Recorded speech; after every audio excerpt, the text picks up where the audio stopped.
wa ala alihi wa ashabihi wa man tabi'ahum bi ihsan ila yaumil amma ba'd. Alhamdulillah, kembali di hari ini kita melanjutkan kajian kitab Al-Aqidatul Wasithiyah karya Syekhul Islam Ibnu Taimiyah rahimahullahu taala. Di hari ini alhamdulillah kita bersyukur kepada Allah Subhanahu wa taala karena kita masuk di fasal yang baru, yaitu bentuk kedua dari apa yang belum paparkan terhadap nama dan sifat Allah Subhanahu wa taala yang wajib kita tetapkan sesuai dengan Allah Subhanahu wa taala tetapkan dan Rasulnya tetapkan sesuai dengan keagungan dan kemuliaan Allah Subhanahu wa taala. Setelah belum selesai dari pembahasan dan pemaparan ayat-ayat sifat, maka sekarang masuk di sunnah. Kata beliau rahimahullahu taala, faslun, pasal fi sunnati Rasulillah sallallahu alaihi wasallam, tentang sunnah Rasulullah sallallahu alaihi wasallam, itu yang juga menetapkan seperti apa yang ditetapkan oleh Allah Subhanahu wa taala. Kata beliau rahimahullah, fas-sunnatu tufassirul Quran. Ini yang pertama, sunnah itu menafsirkan Quran. Sunnah itu adalah menafsirkan Quran. Menafsirkan artinya adalah menjelaskannya. Menjelaskannya. Karena tafsir secara bahasa adalah al-kashfu wal idah, menyingkap hakikatnya dan menjelaskan maknanya. Itu artinya tafsir. Iya. Secara bahasa, adapun secara istilah disebutkan oleh ulama usul tafsir, dia adalah taudihu ma'nal ayati wa sya'niha wasababil ladzi unzilat bihi bilafdin yadullu alaihi dalalatan dhahiratan. Dia menjelaskan makna ayat, kedudukannya, sebab ayat itu diturunkan dengan lafaz yang menunjukkan atasnya, dengan penunjukan yang nampak. Ini makna tafsir.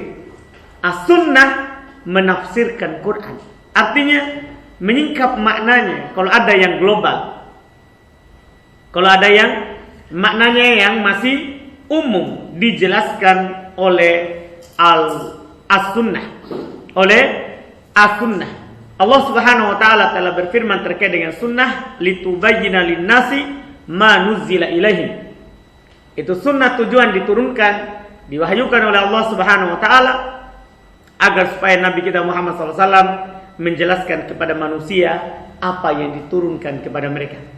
Untuk menjelaskan kepada manusia apa yang diturunkan kepada mereka. Kata Nabi sallallahu alaihi wasallam di dalam hadis yang diriwayatkan oleh Imam Ahmad, Abu Daud dan selainnya dari sahabat Al-Miqdam Ibn Ma'di Karib radhiyallahu taala anhu, kata beliau Nabi sallallahu alaihi wasallam bersabda, ala wa inni utitul kitaba wa mitlahu ma'ah. Sungguh saya diberikan Alkitab, Al-Quran, dan yang semisalnya bersamanya. Jadi Nabi katakan, saya diberikan Quran dan yang semisal dengan Al-Quran, yaitu maksudnya apa? Sunnah. Dan juga Allah Subhanahu wa taala berfirman, wa ma yantiqu anil hawa in huwa illa wahyu yuha. Beliau Nabi Muhammad SAW tidaklah berucap dari hawa nafsunya. Tiada lain yang beliau ucapkan adalah wahyu yang diwahyukan. Jadi sunnah adalah menafsirkan Quran. Wa tadullu alaih, dan menunjukkan atas apa yang disebutkan oleh Al-Quran. Wa tu'abbiru anhu, dan mentakbir apa yang ada dalam Al-Quran. Tentang kedudukan sunnah, misalnya jangan dalam ayat sifat. Contoh misalnya dalam solat. Ketika Allah katakan wa aqimus sholat, tegakkan sholat. Sunnah menjelaskannya. Sunnah apa? Menjelaskannya. Allah Subhanahu wa taala berfirman dalam Al-Quran, wa atuz zakat, mengeluarkan zakat. Sunnah menjelaskan zakat apa saja yang harus dikeluarkan, berapa yang dikeluarkan, dipahamkan. Ketika Allah Subhanahu wa taala berfirman terkait dengan zakat pertanian, wa atu haqqahu yauma hasadi, keluarkan haknya, keluarkan zakatnya hari panennya, berapa dikeluarkan? Sunnah menjelaskan. Sunnah menjelaskan. Jadi Quran turun, kemudian sunnah datang mentakbir apa yang dimaksudkan oleh Al-Quran. Makanya Al-Quran dan sunnah itu tidak bisa dipisahkan. Al-Quran dan sunnah tidak bisa dipisahkan dalam seluruh bentuk, ya, apakah dia masalah akidah ataupun masalah apa? Muamalah, masalah fikih, masuk semuanya. Masuk semuanya. Setelah menjelaskan itu sebagai muqaddimah singkat dari Syekh untuk menunjukkan bahwa sebagaimana kita menerima Quran, maka kita juga harus menerima apa? Sunnah. Karena Quran itu adalah wahyu dari Allah, sunnah juga adalah wahyu dari Allah Subhanahu wa taala. Sama kedudukannya. Sama kedudukannya karena semua adalah wahyu. Semua adalah wahyu. Maka langsung belum masuk wa ma wasafa rasulu bihi rabbah. Azza wa jalla minal ahadits sihah allati talaqqaha ahlul ma'rifah. Dan apa yang Rasul sifati dengannya Rabbnya Azza wa Jalla berupa hadits-hadits yang sahih yang diterima oleh ahlul ma'rifah. Yang diterima oleh ahlul ma'rifah. Ahlul ma'rifah maksudnya adalah ahlul hadits. Ini diterima oleh ahli hadits, bukan ahli ma'rifah orang-orang yang memiliki kedudukan apa? Ma'rifah yang dipahami dalam sufi. Bukan. Ini diterima oleh ahlul ma'rifah maksudnya ahlul hadits, yaitu ulama al-hadits yang mengetahui keadaan Nabi sallallahu alaihi wasallam, yang mengetahui bagaimana ucapan Nabi sallallahu alaihi wasallam, perbuatannya, dan memang perhatiannya terhadap hadis. Itu yang disebutkan ahlu al-hadis. Iya, yang diterima oleh mereka bil qabul, dengan penerimaan, wajibal imanu biha kadalik, wajib beriman juga terhadapnya seperti itu. Seperti itu kembali ke mana? Seperti apa yang datang dalam Al-Quran. Wajib kita beriman juga menerimanya seperti itu, yaitu seperti kita beriman terhadap Quran, demikian pula kita beriman terhadap sunnah. Karena itu tadi alasannya, Nabi SAW tidaklah berucap dari hawa nafsunya. Apa yang beliau ucapkan itu adalah wahyu dari Allah. Juga Allah berfirman, wa ma atakumur rasulu fakhuduh. Apa yang dibawa oleh Rasul apa? Ambillah. Apa yang dibawa oleh Rasul? Ambillah. Dipahami kan? Juga Allah Subhanahu wa taala berfirman, "Qul in kuntum tuhibbunallaha fattabi'uni." Katakan wahai Muhammad, kalau kalian memang benar-benar beriman kepada Allah, ikuti saya. Paham kan? Artinya apa yang dibawa oleh Nabi, ikuti. Ini menunjukkan wajib kita beriman terhadapnya. Siapa yang menolak hadis yang sahih dari Nabi SAW, maka dia tidaklah beriman kepada Nabi SAW. Iya, selama sahih. Beda kalau ditolak adalah hadis apa? Yang dhaif. Makanya belum bilang tadi, belum persyaratkan minal ahadits sihah. Dari hadis-hadis yang sahih, wajib kita terima dan kita beriman terhadapnya. Adapun kalau hadis dhaif, tidak wajib kita terima, bahkan wajib kita apa? Tolak. Wajib kita tolak. Ini poin kedua, sisi kedua. Setelah itu beliau akan mencontohkan sebagaimana beliau contohkan di Quran. Mithlu qaulihi sallallahu alaihi wa alihi wasallam. Seperti sabda Nabi sallallahu alaihi wasallam, yanzilu rabbuna ila sama'id dunya kulla lailatin hina yabqa thuluthul lailil akhir fayaqulu man yad'uni fa astajibalah wa man yas'aluni fa utiyah Wa man yastaghfiruni fa'aghfir lah. Masya Allah. Seperti di antara yang wajib kita imani, wajib kita percaya, wajib kita terima adalah firman Allah, sabda Nabi sallallahu alaihi wasallam, yanzilu rabbuna ila sama'id dunya. Rob kami, Rob kita semua turun ke langit dunia setiap malam ketika tersisa sepertiga malam terakhir.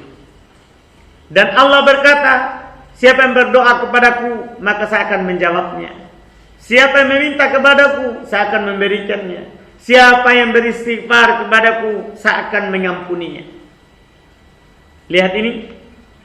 Ya, ini wajib kita imani bahwa Allah turun ke langit dunia. Tidak boleh kita tolak, satu. Paham kan? Tidak boleh bagaimana kan? Tidak bisa kita bilang bagaimana Allah turun. Ingat kata Imam Malik, as-su'alu anu bid'ah. Bertanya tentang bagaimananya Allah turun itu bid'ah, karena Nabi tidak bertanya kepada Jibril. Para sahabat ketika mendengar Nabi berkata ini, mereka tidak bertanya kepada siapa? Nabi SAW. Maka bertanya tentangnya adalah bid'ah. Bertanya tentangnya adalah bid'ah. Tapi wal imanu bihi wajib. Beriman terhadapnya apa? Wajib. Allah turun. Yang turun Allah. Di sana ada dua kelompok. Satu menolak, ini dari kalangan Mu'tazilah, Jahmiyah, Qoromito, dan semisalnya. Dan ada yang mentakwil dari kalangan Asy'ariyah. Mereka takwil dengan takwil bahwa yang turun malaikatnya. Bang, yanzilu rabbuna maksudnya apa? Yanzilu malaikatu rabbina. Turun malaikat Rabb kami. Paham kan? Itu mereka katakan. Apa bantahannya? Seperti bantahan waktu kita belajar Luqmatul I'tiqad. Gampang. Ini menyelisihi apa yang Nabi katakan. Nabi bilang Rabb kita turun. Dia bilang apa? Malaikat turun. Cukup itu kesesatan. Menyelisihi Nabi kesesatan. Kata Allah, "Falyahdharil ladzina yukhalifuna an amri an tusibahum fitnah." Hendaklah hati-hati orang yang menyelisihi, yang keluar dari perintah Rasul. Akan ditimpa kepadanya fitnah. Fitnah artinya zaid, kesesatan. Orang yang keluar dari apa yang dibawa oleh Rasul akan ditimpa oleh zaid, sesat. Menyelisih apa yang dikatakan oleh Nabi itu kesesatan. Nabi bilang Allah yang turun, dia bilang malaikat, sesat. Itu salah. Yang kedua, menyelisih kesepakatan salaf. Karena para sahabat sepakat Allah turun. Paham kan? Mereka menyelisih itu. Yang ketiga, ini dibantah oleh nas ini sendiri. Lihat. Kita lanjutkan hadisnya. Allah berkata, "Man yad'uni fa'astajibalah." Siapa yang berdoa kepadaku, saya akan mengabulkannya. Mungkin gak malaikat bilang begitu? Silakan berdoa kepadaku, saya akan kabulkan. Malaikat bilang begitu. Mungkin gak? Tidak mungkin. Malaikat tidak pernah meminta untuk disembah selain Allah, karena mereka tidak pernah manusia.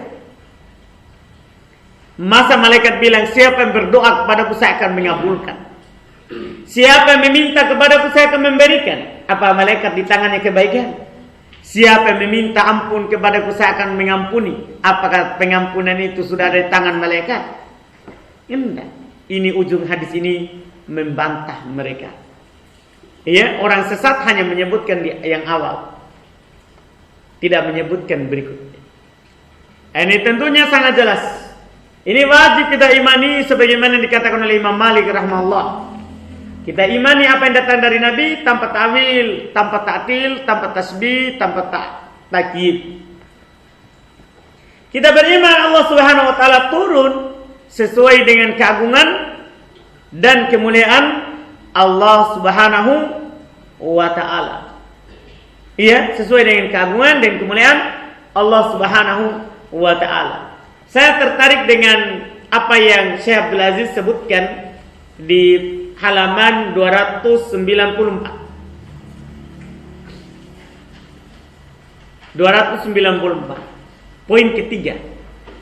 Salitan yang ketiga kata beliau, fihi rad alal Jahmiyah. Di hadis ini terdapat bantahan terhadap orang-orang Jahmiyah, pengikutnya Jahm bin Safwan.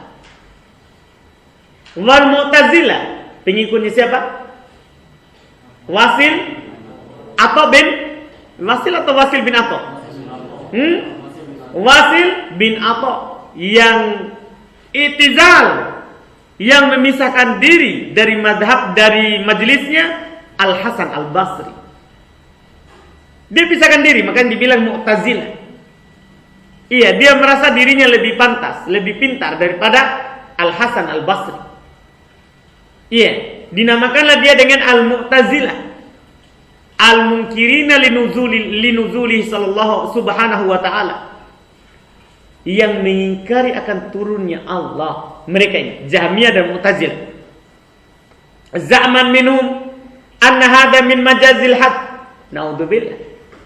Sangkaan dari mereka ini termasuk majaz biasa yang mereka sembah, seperti yang dikatakan oleh Syekhul Islam Ibnul Qayyim. Dengan sangkaan ini adalah majaz. Ini adalah majaz. Siapa di atas? Jangan sampai air tumpah.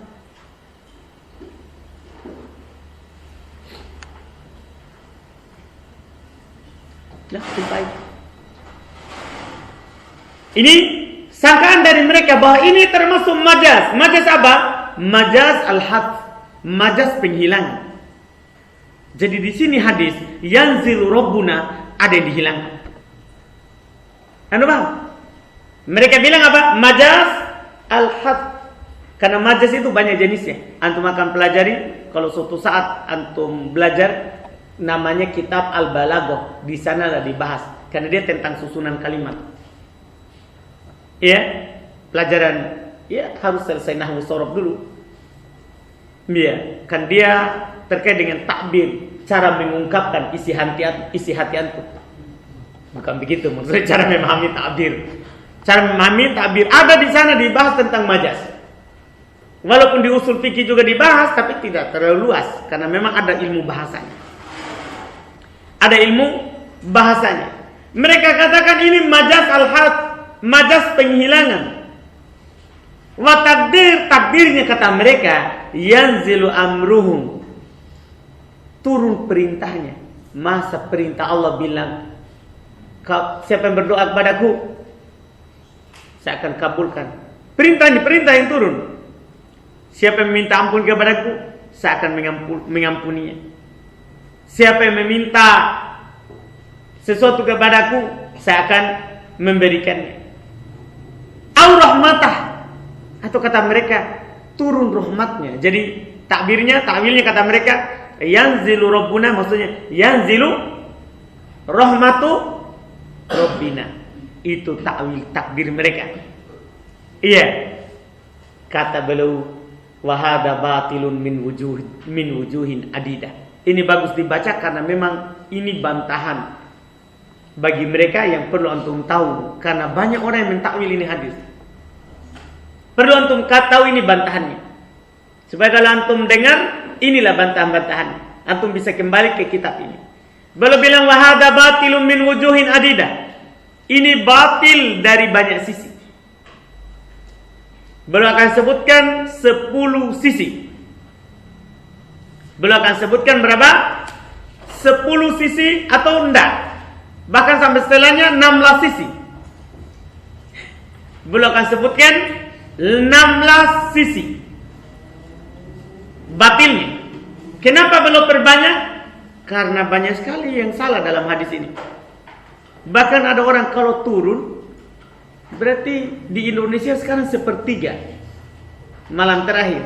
Di negeri lain belum 1/3 malam. Misalnya di Yaman, bedanya kita kan 5 jam dengan Makassar. Kalau Jakarta bedanya lebih pendek. Kita kalau daerah Makassar bedanya 5 jam. Dan kita lebih duluan. Kita lebih duluan, dia belakangan. Jadi dia pusing, dia bingung. Sebenarnya dia serupakan antara makhluk dengan Allah. Allah itu tidak ada yang dia tidak mampu lakukan. Tapi ini batil dari banyak sisi. Lihat sisi pertama.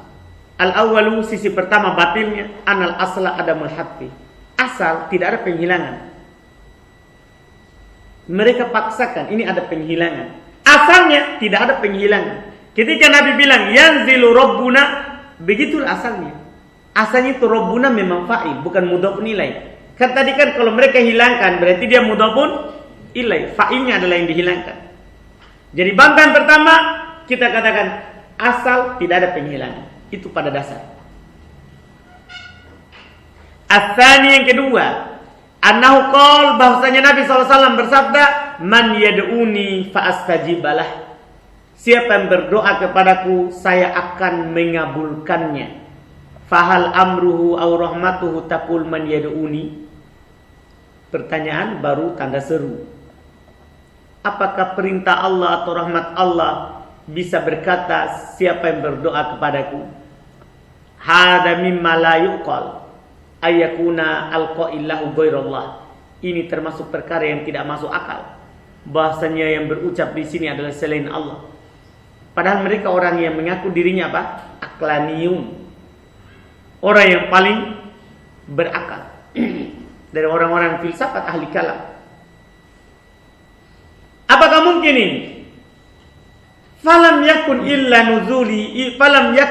nuzuluhu subhanahu bidati. Maka ini tidak ada kecuali Allah turun dengan zatnya. Hada huwa sarihul adillah wal ma'qul. Ini jelas dari dalil dan juga sesuai akal. Ya kan? Sesuai apa? Akal. Dalil bilang yanzilu rabbuna. Rabb kita yang turun. Dalilnya secara akal, ya yang berucap seperti itu hanya Allah. Ini yang kedua. Asalit yang ketiga. Annahu haddada linuzulihi thulutsal lailil akhir. Bahwasanya Nabi SAW membatasi bahwasanya Allah turun di sepertiga malam terakhir. Walau kana amruhu aw rahmatahu, seandainya itu perintah Allah atau rahmat Allah, lam yuhaddid dzalika bi thulutsil lailil akhir. Itu kesalahan kedua berikutnya. Rahmat Allah itu apa hanya turun sepertiga malam terakhir? Paham enggak? Perintah Allah apakah hanya turun hanya sepertiga malam terakhir? Iya kan? Karena Allah turunkan perintahnya itu kapan Allah kehendaki. Ini sudah salah. Kalau dalil dengan turun rahmatnya, turun perintahnya, dia sudah membatasi rahmat Allah. Paham kan? Rahmat Allah itu tidak terbatas pada sepertiga malam terakhir turun. Kasihan kodong yang tidak bangun sepertiga malam terakhir. Berarti kan dia tidak dapat apa? Rahmat. Padahal itu kan menunjukkan keutamaan, bukan tidak dapat. Kan rahmat Allah itu turun di setiap saat. Iya kan? Bagaimana itu hadis yang mengatakan siapa yang bermajelis, dia akan diliputi oleh rahmat Allah. Padahal majelisnya di maghrib isya, belum sepertiga malam terakhir. Jadi ini kesalahan yang ketiga. Dia membatasi turunnya itu sepertiga malam terakhir. Kalau dia arahkan ke perintah atau rahmat, berarti dia membatasi rahmat Allah hanya turun di sepertiga malam terakhir. Makanya kata beliau, fa inna amrohu wa rahmatahu yanzilani fi kulli waqtin. Sungguh perintah Allah dan rahmat Allah itu turun di setiap waktu, bukan hanya di sepertiga malam terakhir. Ar-Rabi yang keempat, fihi isbatu af'alillahi ikhtiyariyah.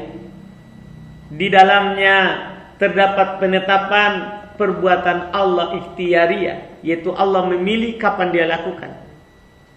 Ketika mereka tidak katakan itu, maka mereka tidak tetapkan hal tersebut.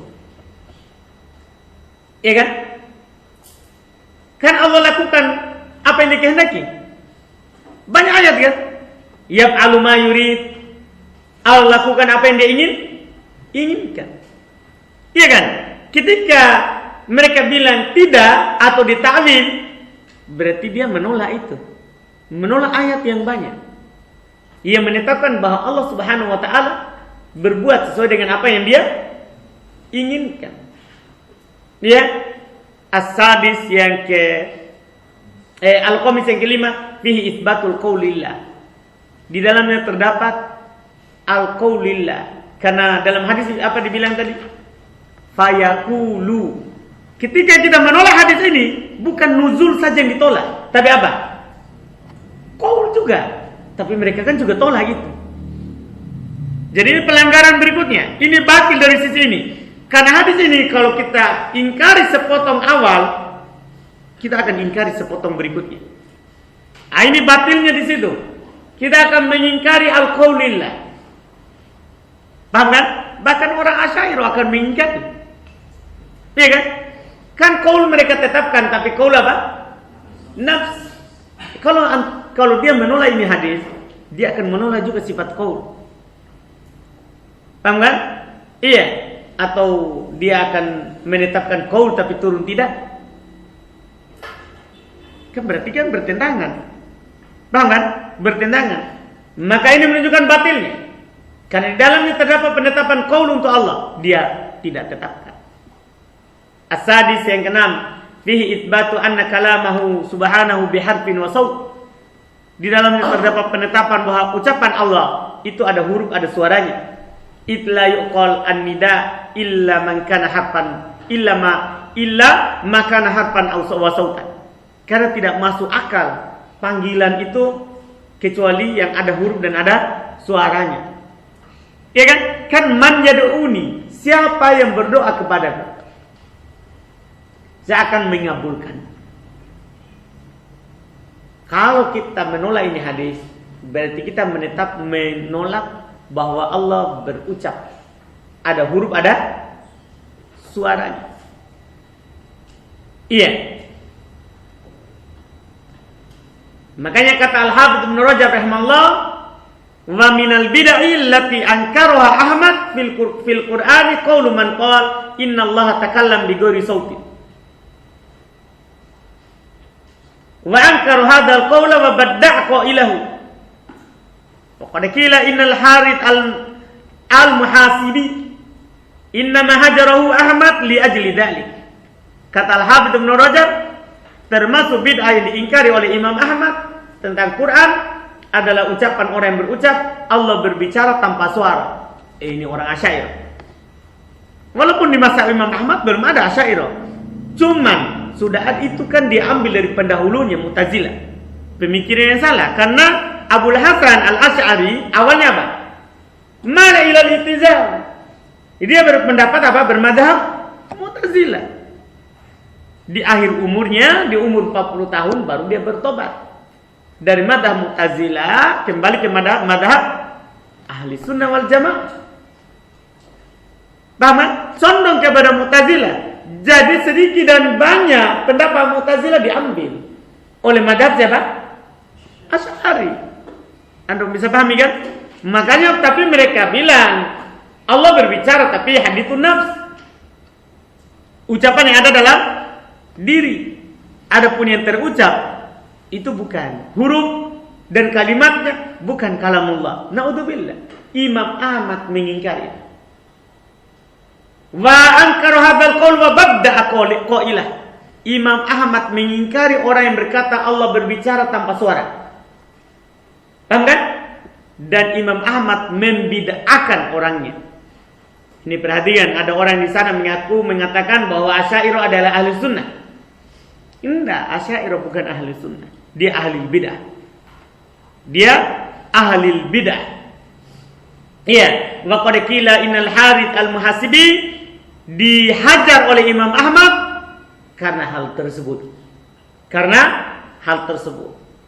As-sabi yang ketujuh, fihi isbatu anna sifatal kalam sifatun fi'liyah. Di dalamnya terdapat penetapan bahwa sifatul kalam adalah sifat fi'liyah. Kama annaha minas sifatid dzatiyah aidan. Sebagaimana juga dia adalah sifat apa? Dzatiyah juga. Sifat fi'liyah maksudnya Allah berbicara kapan dia kehendaki. Ya kan? Sifat dzatiyah maksudnya Allah terus berbicara. Iya. Nah, kalau kita menolak ini, hadis ini, maka kita akan menolak ini keharusannya. Berarti batil dari sisi yang ketujuh ini. Jadi dari banyak sisi. Asam yang ke-8. Yang ke-8. Fihi raddu 'alal jahmiyah wa adrabihim al-qailina bi anna subhana fi kulli makan bidatihi. Di hadis ini terdapat bantahan terhadap orang Jahmiyah dan adrobihim yang semisal dengan mereka. Al-Qailin yang berpendapat bahwa Allah Subhanahu wa taala di setiap tempat. Kalau di setiap tempat kenapa Allah turun? Kan Nabi katakan kan, yanzilu rabbuna, Allah turun. Berarti Allah Subhanahu wa taala tinggi di atas. Dipaham? Bukan di setiap tempat. Kalau kana fi kulli makan lam yakul yanzilu rabbuna. Kalau Allah di setiap tempat, maka Nabi tidak akan berkata Allah Rabb kita turun. Iya. Atasi yang kesembilan, anna sifatun nuzul minas sifatil fi'liyah. Wa daliluhu naqlu kama taqaddam. Bahwasanya sifat nuzul, sifat turun itu sifat fi'liyah. Itu Allah turun kapan Allah kehendaki. Iya, dalilnya adalah penukilan sebagaimana telah lewat. Al-Asyr yang ke-10. Al-Asyr yang ke-10. Fihi rad ala man za'ama anna alladhi yanzilu malakum minal malaikah. Asy'ariyah mengatakan juga seperti ini. Kalau Mu'tazilah kan fihi majaz al-haq. Ada penghilangan. Kalau orang-orang Asy'ariyah dia ta'wil, bukan majaz al-haq. Maka dalam terdapat bantahan orang mengatakan yang turun malaikat dari malaikat. Fa innal malaika la yaqul man yas'aluni fa'utiya. Malaikat tidak akan bilang siapa yang berkata, siapa yang meminta saya akan memberikan. Fa inna haula'il jahmiyah al-mu'attilah alladziina yanfauna nuzulahu subhanahu wa ta'ala wa yanfauna kalamahu yaqulu za'man minhum inna hadza majaz. Sungguh mereka orang-orang Jahmiyah Mu'attilah yang menafikan turun Allah Subhanahu wa taala, menafikan kalam Allah Subhanahu wa taala, mereka bilang sebagai sangkaan dari mereka ini adalah majaz. Ini adalah apa? Majaz. Seperti biasa. Dan ucapan mereka tentunya batil dari banyak sisi. Ya, kita langsung ke berikutnya Al-Hadi Asyar yang ke-11, fihi dalilun alam tidak di hadal waqt ay waktu nuzul ilahi ila idaati al-fajr. Di dalamnya terdapat dalil bahwa waktu ini panjang, yaitu dari turunnya Allah Subhanahu wa taala sampai terbit fajar. Atsani asyara fihi al-hattu ala du'a wal istighfar ala jami'il waqt al-madhkur. Di dalamnya terdapat dorongan untuk berdoa dan beristighfar pada seluruh waktu yang disebutkan. Paham? Bagi orang yang menolak ini, dia enggak usah berdoa. Iya kan? Kan kita tolak hadisnya. Berarti tidak ada keutamaan berdoa di sepertiga malam terakhir. Karena kalau kita tolak satu lafaz, berarti semuanya ditolak. Jangan dibedakan. Jangan dibedakan. Asalit asyara fihi dalilun al-fadli doa. Yang ke-13, di dalamnya terdapat dalil akan utamanya doa. Rabi asyar yang ini kelengkapannya saja. Yang ke-14 fihi dalilun ala naf'id doa. Iya. Di dalamnya terdapat dalil akan bermanfaatnya itu doa. Karena kalau kita minta Allah akan kabulkan. Warad ala jahalati al-mutasawwifah. Di dalamnya terdapat bantahan akan kebodohan orang-orang sufi. Al-qailin yang mereka berkata bi anad du'a la yanfa'. Mereka bilang doa itu tidak bermanfaat. Iya. Yang anehnya mereka pergi berdoa di kuburan. Tapi mereka bilang doa tidak bermanfaat. Iya, naudzubillah. Maka beliau bilang bahwa qaulun mardudun bi adillatil kitab wa sunnah ma'a adillatil aql. Di dalamnya ya, dia ucapan yang ditolak dengan dalil Quran dan sunnah bersama juga dalil akal. Fainal musyrikin kanu ya'rifuna naf'ad doa. Orang-orang musyrikin saja tahu manfaat daripada doa. Orang-orang sufi mengatakan tidak perlu lagi doa. Bahkan lebih jauh lagi tidak perlu lagi sholat. Tidak perlu lagi sholat. Halal sudah yang haram. Halal sudah yang haram. Al-khamis asyar fihi anad doa min afdalit ta'at. Doa itu termasuk ketaatan yang paling utama. Fala juzu sarfuhu li ghairillah. Tidak boleh memalingkannya kepada selain Allah. Wa man da'a ghairillah fa huwa musyrikun kafir. Siapa yang berdoa kepada selain Allah maka dia musyrik kafir. Kemudian as-sadis asyara beliau sebutkan doa itu adalah as-su'al wa talab. meminta. Sawa'un kana bilisanil hal atau bilisanil maqal. Sama saja apakah dengan lisan hal keadaan kita itu berdoa atau di lisan al-maqal ucapan. Paham ya? Atau dengan ucapan. Ini semua yang ditetapkan dalam hadis ini.